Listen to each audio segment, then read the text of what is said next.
fais une visite de mon château, c'est parti. C'est vraiment ouais, ça c'est très vieux. Ça pour le coup on supprime. On va avoir les deux structures qui seront juste là. Exactement. Ensuite la cuisine. Alors regarde-moi ce grille-pain. Ça coûte plus cher mais par contre c'est vachement plus durable.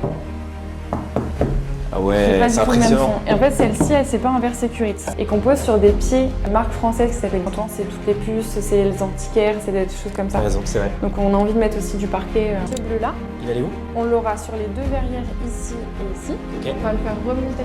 Comme ça on vient créer un cadre. Ah, c'est parti. Aujourd'hui, nouveau projet Omnext, c'est sur un projet qui est à Saint-Ouen, donc c'est un client qui nous vient de la part d'une ancienne cliente qui nous avait fait confiance, qui s'appelle Maeva, qui a été formidable. Donc le nouveau client nous a confié ce projet à tout refaire de A à Z. Aujourd'hui il fait 0 degré, donc je vais faire très court. Le projet c'est un 16 mètres carrés à refaire en entier avec Anastasia qui sera l'architecte et qui va s'occuper de toute la conception. Je vais vous montrer toutes les étapes de A à Z. Là on est sur l'épisode 1, vous pourrez suivre la suite sur l'épisode 2 et l'épisode 3. Je vais vraiment tout vous montrer. Si vous avez des questions, n'hésitez pas, c'est parti. Salut As, ça va? Bienvenue. Bah merci, dans ce grand appartement. Ouais, dans un appartement qui fait 16 mètres carrés, qui est tout petit. Ah, bah, tu vas pouvoir en parler dans un instant. Alors c'est parti pour une nouvelle vidéo, donc nouvelle série sur un projet qui est à Saint-Ouen, comme on le disait tout à l'heure. C'est quoi le projet? Comment tu l'as eu entre les mains? Parle-nous un peu du projet. Un client qui a acheté un appartement ici pour vivre quelques mois dedans et après le mettre en potentielle location, il ne sait pas encore. Ok, résidence principale qui va devenir un investissement locatif. Exactement. Okay. Ouais, sûrement. Après, ça a à voir avec lui ce qu'il veut faire plutôt. Du coup, on n'a que 14 mètres carrés de pièces à vivre, donc ce qui n'est pas forcément très grand. Et l'idée ici, c'était de maximiser les fonctions, ce qui est tout à fait logique pour le coup. Okay. Donc c'est en mettant une cuisine, on va avoir un espace salle à manger, un espace lit et à la fois canapé, pour aussi recevoir plusieurs personnes quand il faut. Ok, donc là on est dans un appart, on est dans de l'ancien, on va toucher à peu près à tout. Donc l'objectif, comme tu le disais, ça va être vraiment d'optimiser tout l'espace pour pouvoir faire en sorte que la personne s'y sente bien et qu'elle puisse bien le revendre. Tu vas pouvoir nous montrer les espaces un petit peu dans... Tu peux nous faire une petite visite dans l'ensemble du projet? Allez, je fais une visite de mon château, c'est parti.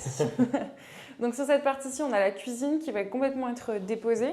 Mais pour le coup, en fait, ici, on est dans une rénovation qui est très light, ce qu'on appelle, puisqu'on va faire un maximum de homestaging entre guillemets et aussi on va toucher le moins possible à la structure.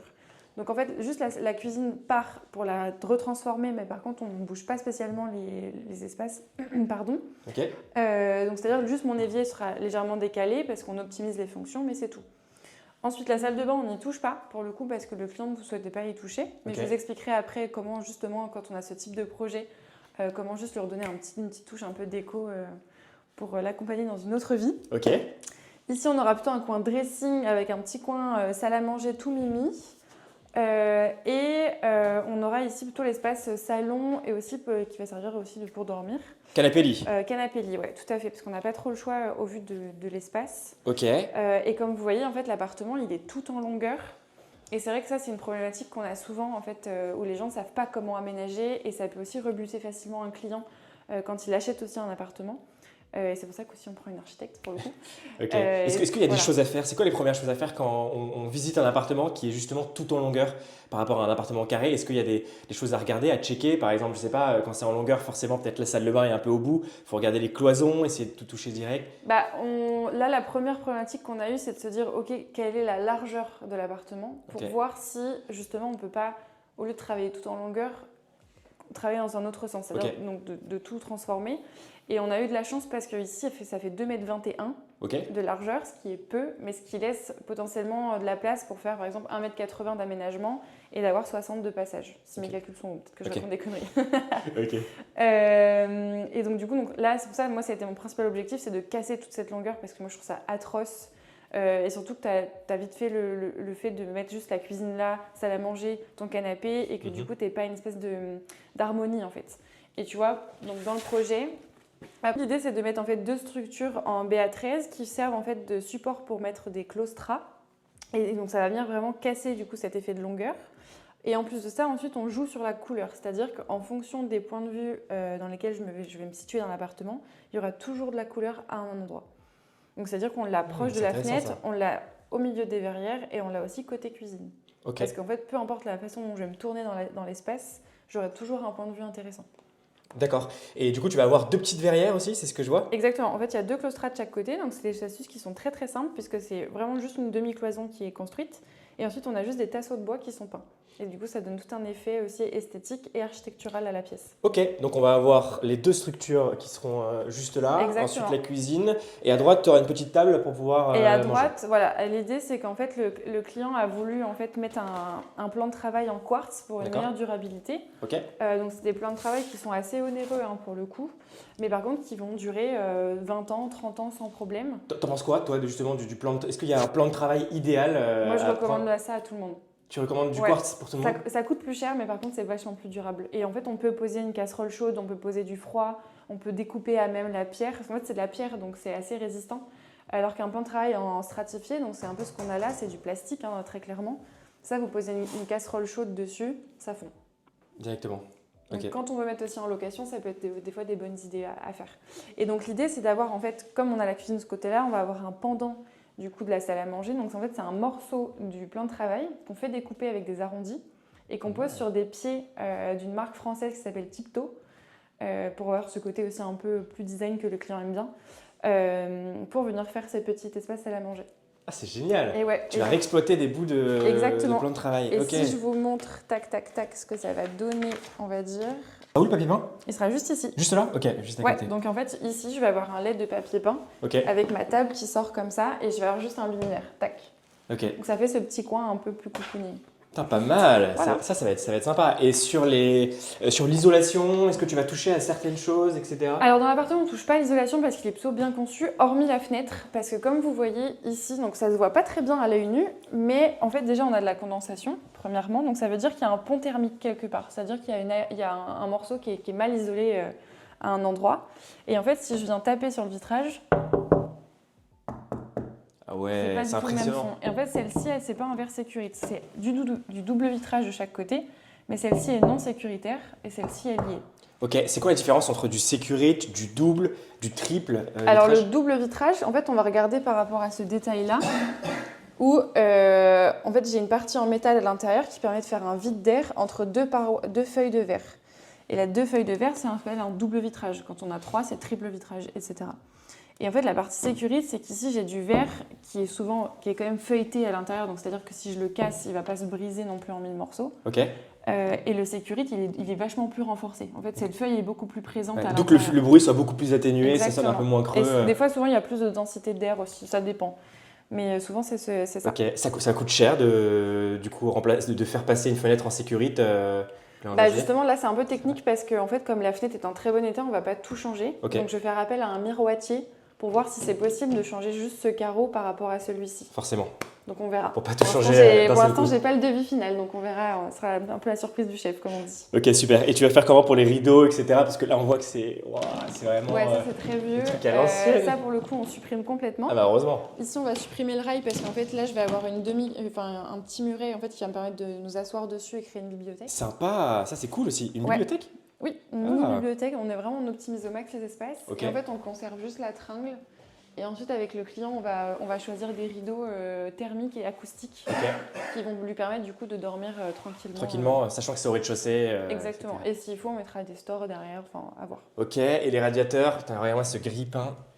Ouais, pour le coup, Ancienne. il chauffe, donc ça nous fait plutôt du bien. Bah, heureusement qu'il est là, parce que là, il fait super. Là, vous vous rendez pas compte, mais il fait. Il fait très là, froid. il fait très très froid hein, dans l'appartement. Ouais. Donc, Et non, ça, on va le changer parce que c'est pas possible. C'est plus du tout aux normes et puis ça consomme énormément. Ok, il y en a d'autres ou pas? Non, il y en a pas d'autres. Non, Ok. c'est le seul de C'est le l'appartement. Donc on va en remettre un vertical, un blanc très contemporain et avec une puissance suffisante pour l'appartement. Ok, ça la porte, on garde. La porte, on Ça se conserve. met bien. L'idée, c'est juste au niveau du sol, Ok. tu vois.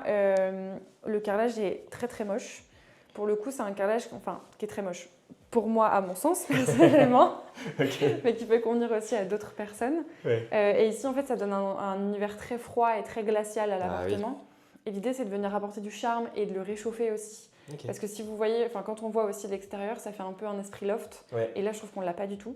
Ce qui est un peu aussi un peu le côté de Saint-Ouen, C'est comme ça, ça. où tu as beaucoup d'immeubles qui ont été. Et tu as envie de ramener, tu vois, réhabilités comme des matériaux aussi qui vont vieillir dans le temps parce que Saint-Ouen, c'est toutes les puces, c'est les antiquaires, c'est des choses comme ça. ça. T'as raison, c'est vrai. Donc on a envie de mettre aussi du parquet. Et ça va être quoi? Ça va être du parquet alors pour Ça le va être un sol. parquet chevron. Ok. Voilà, en contre-collé pour le coup, pas en massif. Ok. C'est quoi la différence entre un parquet contre-collé et un parquet massif? Alors un parquet massif, en fait, on va avoir une couche de massif pur, c'est-à-dire que sur 1,5 cm, voire 2, j'ai du bois comme si tu venais de couper un arbre et qui était traité. Ok. Alors que sur un contre-collé, je vais avoir 5 à 8 mm de bois type pin, du bois un peu merdique qu'on appelle. Ok. Et par-dessus, j'ai une couche de contre-collé généralement qui fait 8 mm, voire 1 cm. D'accord, donc tu viens embellir un petit peu. De massif, pardon. Ok, ça permet d'embellir un tout petit peu, mais avec moins de Exactement. bois Et en fait, noble. le fait de dissocier en deux le bois, en fait, tu n'as pas la qualité. Tu t'en dessous, mais l'apparence. Mais l'apparence est très ça. bonne. Et en fait, c'est un parquet qui permet aussi d'être reponcé Ok. au bout de 5-6 ans avec un ponçage très léger. Voilà, ça permet de le remettre en œuvre. Et les prix ne sont pas du tout les mêmes. Et les prix sont différents, tout à fait. Ok, Voilà. super. Sur les rangements qu'il y a dans la pièce, parce que je sais que c'est un sujet sur toutes les surfaces qui sont un peu plus petites, il y a un enjeu de rangement. Ouais. Où est-ce qu'il va pouvoir mettre ses valises? Où est-ce qu'il peut mettre des sacs? Où est-ce qu'il peut ranger sa Et vaisselle? Tout ça. justement, en fait, on a travaillé ici, on a travaillé un grand placard sur mesure. Là, encore une fois, pour réduire les budgets, astuce très simple à voir en fonction des entrepreneurs. C'est en fait de prendre des caissons. Donc ici, c'est de Leroy Merlin, tout simplement, des caissons de dressing intérieur. Et en fait, on vient travailler pour le coup une joue. Donc c'est le filler qui est sur le côté, en fait, le panneau de finition, et 2 portes, mais qui vont monter jusqu'au plafond. Ok. C'est-à-dire que visuellement, on a comme un sur-mesure, mais quand j'ouvre, par contre, là, c'est du caisson intérieur classique de commerce. Donc là, il va pouvoir ranger du coup toutes ses valises, ses costumes, etc. C'est top. Chose qu'on fait d'ailleurs sur d'autres projets qui sont oui, tout le temps. Moi, je fais parfois, tout le temps, ouais. Même sur des projets avec un budget qui est un peu plus conséquent, Ouais. etc. On peut se retrouver à utiliser ces petites astuces qui sont pas mal. Sur l'électricité, etc. Au niveau des prises, pareil, tu as tout vu avec l'entrepreneur. Ouais. Normalement, on conserve un maximum de prises parce qu'elles ne sont pas trop anciennes ici. Donc c'est l'avantage aussi pour réduire les budgets. Ok. Parce qu'on est dans un bâtiment qui n'est pas très vieux, qui a moins de 10 ans. C'est juste qu'au niveau de la cuisine, on doit retravailler absolument tout, puisque du coup, on va aussi ajouter des fonctions. Ici, il n'y a pas de four actuellement, il n'y a pas de hotte. Et en fait, nous, on va mettre une hotte, on met un four, on remet des plaques propres, on met un grand frigo, on met un lave-vaisselle. Donc tout ça, ça demande aussi d'ajouter en fait, des prises électriques. Et au niveau des branchements, j'ai vu que tout à l'heure, il y a eu la réunion qui s'est passée avec l'entrepreneur pour le lancement. Ouais. Il y a eu une petite discussion là-dessus. Il s'est passé quoi? Exactement. En fait, la discussion qu'il y a eu, c'est que donc, la cuisine à l'état actuel va bouger. Et en fait, là, je vais avoir sur 60 cm une colonne permettant de mettre le frigo. Ok. Et donc, qui dit mettre une colonne, dit aussi de mettre 60 cm de profondeur. Et en fait, vous voyez, là, j'ai des tuyaux en bas d'évacuation et d'alimentation. Et en fait, ça, je vais devoir les couper, les incorporer dans mon mur pour les faire suivre le mur et les ressortir à l'emplacement de mon évier. Ok. Parce que sinon, en fait, avec ma colonne, ça ne passe pas en termes de profondeur. C'est une bonne astuce. Ça pourrait passer, mais du coup, ça me fait avancer ma colonne, ça me fait ajouter du plan de travail aussi en termes de profondeur. Et en fait, mon filler qui est sur le côté, enfin ma joue, elle ne sera pas assez grande. Ok. Voilà, donc ça faut bien anticiper. Ça, c'est le genre de choses où tu t'en rends pas compte. T'as l'impression que c'est un déplacement facile, sauf que ça a 3 conséquences différentes. C'est pour ça que parfois, il y a plein de clients qui se retrouvent à avoir plein d'idées, qui veulent faire plein de choses différentes, etc. Et dès qu'on passe un petit peu sur la technique, c'est plus compliqué. Voilà. Donc, il faut qu'on fasse des visites aussi sur place avec l'artisan. Il faut bien se poser avec l'artisan, il faut vérifier chaque point technique. Donc, c'est aussi des aléas de chantier, forcément, parce que c'est des fois des coûts qui ne sont pas spécialement prévus pendant une étude. Mais donc on prévient toujours le client qu'il y a aussi des aléas qui vont être faits en fait, pendant le chantier. Ok, le mobilier, pour l'instant, pour tout ce qui est canapé, etc., le client s'en occupe ou ça va être Omnex qui va s'en occuper? Pour le coup, c'est Omnex qui va s'en occuper. Alors là, c'est un projet un peu exceptionnel, c'est vrai, parce que d'habitude, on fait une prestation exclusive pour ça. Et ici, en fait, comme il y a très peu de pièces de mobilier, en fait, nous, on a des super partenaires pour le coup, chez qui on va pouvoir passer, notamment pour le canapé lit et aussi pour tout l'électroménager. Chez qui on va pouvoir tout commander facilement et le client va pouvoir avoir quelques petites réductions grâce à nous. Voilà. Parfait, trop bien. Il y a quand même la salle de bain qui m'intrigue parce que c'est vrai qu'on ne va pas forcément y toucher. Un peu le bazar, ce sera fait dans un second temps par le client. Mais ça aurait été intéressant d'avoir tes retours. Toi, si jamais tu visites un bien comme ça et que tu te retrouves face à une salle de bain qui est un peu de ce genre-là, dans son jus, etc., ça aurait été quoi tes préconisations ou qu'est-ce que tu aurais aimé pouvoir faire là-dedans? Là, je trouve que la salle de bain, tu vois, elle est plutôt propre. En effet, il y a un carrelage, il faut juste le nettoyer. Carrelage mural, il peut passer. Auquel cas, si tu n'as pas envie d'avoir la bande, tu peux la repeindre aussi assez facilement. Il y a beaucoup de produits qui existent maintenant. Moi, j'aurais juste changé la vasque pour quand même en mettre une plus grande, voire une double, en faisant de légers travaux. Le WC est plutôt correct et j'aurais surtout changé en fait la porte de douche qui est assez vieille et j'en aurais mieux juste une plus contemporaine, par exemple une noire ou chose comme ça, ou une chrome, peu importe. Que ça aurait un peu tout changé pour le coup et peut-être changer la colonne de douche. Voilà, et sèche-serviette aussi. Et sèche-serviette, ok. Et tu as regardé dans l'ensemble, voilà, quand même la juxtaposition, la configuration. La configuration est bien en fait, donc tu peux pas vraiment faire plus entre guillemets, hormis tout casser et tout refaire. Mais voilà, juste en mettant un bon meuble vasque ou juste avec un plan de travail, tu vois aussi, et pour avoir un peu de place pour poser des produits, choses comme ça. Ok, et moi j'avais une petite question sur les verrières, parce que tu vas installer du coup 2 petites verrières. Ouais. Est-ce qu'il y a de la complexité sur l'installation? Alors c'est des claustras, c'est pas des verrières. Ok, c'est la différence entre une verrière et un claustras? La verrière, j'ai un verre à l'intérieur. Ok. Là, le claustras, l'idée c'est de travailler juste une structure en bois et c'est tout. C'est-à-dire que mes mains passent à travers. Ok. Donc c'est une structure qui va être visuellement intéressante, puisque tu vas avoir l'impression qu'elle va cloisonner, mais par contre, elle ne sera pas phonique ou chose comme ça. Tu n'as pas vraiment la fonction, voilà. Tu n'as pas la fonction vraiment séparatrice pure et dure. Quoi. Ok, ouais, ce qui est pas mal. J'ai fait ça sur un appartement où en effet, sur toute petite surface, petite séparation en bois sur mesure. Ça permet de mettre des petits objets aussi et de faire des petites choses. Ouais, c'est ça. Ça donne un petit côté un peu plus déco aussi et architectural surtout, parce que dans des pièces comme ça qui sont très vides, très blanches, on ne sait pas quoi faire. Et c'est important d'avoir ce côté un peu plus... Trop bien. Et dernière question, où est-ce qu'il y aura de la couleur du coup? Tu sais qu'il allait y avoir de la couleur, ça va être où? Alors, la couleur du coup, on a choisi, donc, pour vous montrer, donc c'est encore en discussion, mais logiquement ça devrait être ça. On a choisi ce bleu là. Sympa. Qui est un bleu gris, légèrement grisé. Après, vous voyez, il y a des millions de teintes. Ah bah donc l'intérêt, comme on est arrivé très très tôt ce matin, c'est que c'était un peu sombre. Et donc là, le jour se lève, donc on va pouvoir vraiment choisir la bonne couleur, mais je pense que celle-ci sera très bien. Et pourquoi ce bleu? Eh bien tout simplement parce que le client en fait avait des idées en fait, de matériaux et de couleurs déjà dès le départ. Ok, ça c'est bien. Et ouais, il voulait donc un bois de couleur noyée, donc c'est un bois foncé, et du bleu et du noir. Et donc moi voilà, on est parti sur des bleus grisés qui sont plus rabattus et je trouve plus harmonieux. Et donc on finit d'élaborer le choix. Et donc ce bleu là, il allait où? On l'aura sur les 2 verrières ici et ici. Ok. On l'aura aussi au niveau de la cuisine. En fait, l'idée, c'est que moi, j'aime bien toujours travailler des petites arches en peinture qui donnent aussi un petit côté un peu plus déco. Et on l'aura, si tu te retournes, hop, juste ici, donc vraiment sur tout le soubassement. D'accord. Qui sera après une bibliothèque. Une bibliothèque, et en fait, on va le faire remonter. Comme ça, on venait créer un cadre. Ah, ça, pas pareil, mal. C'est hyper intéressant quand tu as une pièce en longueur. Là, on a travaillé chaque espace, qui sont distincts, avec une séparation au milieu. Mais en fait, quand tu sors de la salle de bain et que tu regardes ici, tu as aussi envie d'avoir ce carré un peu de couleur qui vraiment permet de se focaliser sur la vue, tu vois. C'est juste pour attirer l'œil principalement. Ok. D'où le fait qu'il y a des personnes qui pensent, qui sont pas forcément dans l'architecture, où on a une vision un peu plus simpliste de la couleur, où on va se dire on va peindre tel mur ou juste tel mur. Mais derrière, il y a plein de formes qui sont possibles à faire. Il y a plein de juste le plafond parfois. Tu avais fait aussi sur le projet du 15e de 90 mètres carrés, tu avais fait juste l'entrée comme ça. Je me souviens là, on aurait très pu bien. le faire aussi, mais c'est vrai que c'était assez sombre, donc je voulais pas non plus trop réduire en fait le volume parce qu'on a quand même une très belle hauteur sous plafond. Mais non, en vrai, la couleur, ça va être assez sympa. J'ai hâte de voir fini. Trop bien. Et c'est un projet qui va durer combien de temps? Là, j'ai vu que tu avais une réunion ce matin avec l'artisan. Donc, comment ça se passe? C'est le démarrage de chantier ce matin. Ok, donc tu as toujours un point avec l'artisan de démarrage de chantier pour pouvoir le lancer? Tout à fait. En fait, c'est sur les projets, généralement, on a un rendez-vous par semaine pour justement voir l'évolution. Après, on a tout le temps l'entrepreneur au téléphone aussi, hein, forcément. Donc, premier point de démarrage de chantier ce matin pour vraiment briefer les équipes, lui montrer ce qu'il faut démolir, etc. Parce que la semaine prochaine, il va passer en phase de démolition.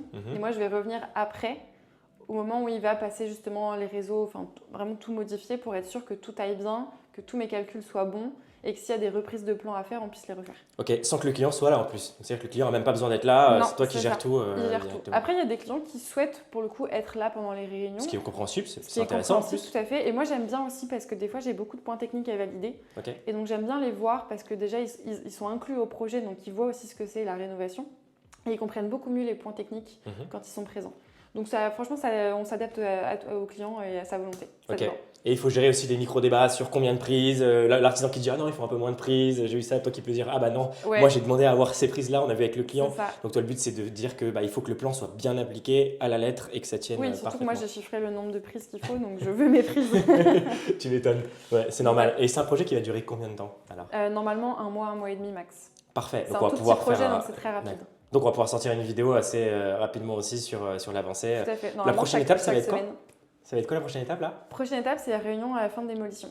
Ok, donc là c'est démolition qui commence semaine prochaine? Ouais. Ok, ils cassent tout, le sol. Non, le sol on casse pas pour le coup. Ah oui, tu vas juste le. Tu vas On pose par-dessus. Tu vas poser par-dessus. Ouais, okay. parce qu'il est posé correctement et que ça réduit aussi les budgets de faire ça. D'accord. Dans quel cas tu dois refaire le. Petite dernière question technique, dans quel cas tu dois refaire le sol ou non? Dans quel cas tu dois casser ou non?